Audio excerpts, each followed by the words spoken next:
Initialement prévu à Austricourt, le deuxième rendez-vous de la Yamé Series Benelux a finalement été organisé à Mariembourg. Vu le contexte sanitaire, il a fallu faire preuve d'adaptation. Un peu plus de 50 pilotes ont répondu présent.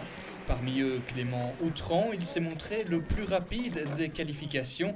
Il s'élance donc en tête des manches qualificatives. Deuxième place pour Victor Louis, très à l'aise sur un tour.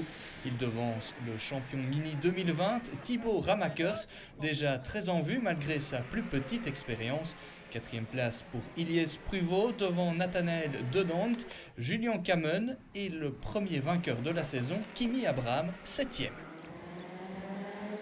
Au programme pour chaque pilote, 3 courses qui permettront de déterminer la grille de départ de la finale, mais aussi de distribuer une première fois des points. La tâche s'annonce cette fois difficile pour le leader du championnat, Kimi Abraham, bousculé dans le peloton.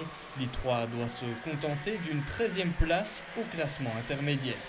La situation contraste avec celle de Clément Outran. Le poleman gère parfaitement ses départs et remporte ses 3 manches qualificatives. Il empoche le maximum de points, 80. Derrière lui, on retrouve Thibaut Ramakers qui confirme sa bonne forme.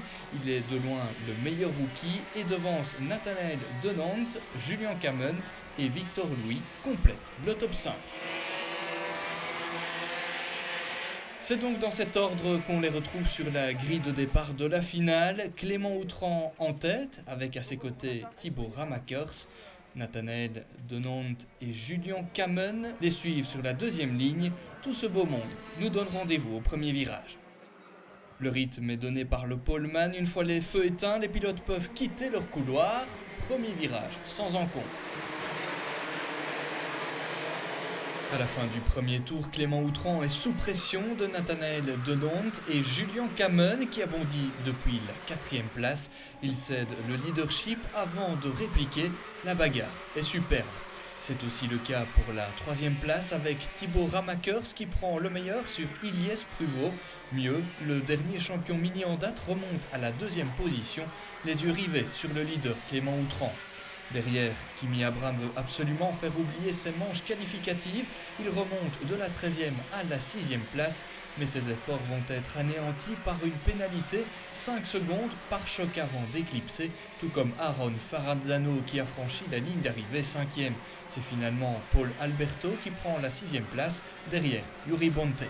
Mais revenons un instant à la lutte pour la médaille de bronze. Elle oppose Nathanaël Denant et Arthur Vossor, le numéro 115, qui prendra l'avantage avant de couper ses efforts un tour trop tôt et d'être pénalisé de 5 secondes par choc avant, d'éclipser également. Résultat, Nathanaël Denant monte sur la plus petite marche du podium devant Julien Kamen. Devant, pas de changement, malgré la pression de Thibaut Ramakers, Clément Outran se montre imperturbable. Il remporte la finale et réalise le parcours sans faute, de quoi se relancer au championnat. Lui qui n'avait pas pu prendre le départ de la précédente finale, car il était arrivé en retard sur l'après-grille. J'ai gagné les chronos. Après, j'ai gagné toutes mes manches et là, je gagne la finale. Je ne m'y attendais pas trop, mais c'est un beau week-end. Au début, je me fais doubler par 2 personnes au fond de la ligne droite et j'arrive à doubler Nathanaël. Et après, je reviens sur Carmen et je le double et après, j'ai réussi à faire le trou et c'est tout. Et après, j'ai gagné. Au championnat, tout est relancé. Grâce à sa régularité, Nathanaël Denant prend les commandes pour 10 points devant Julien Kamen.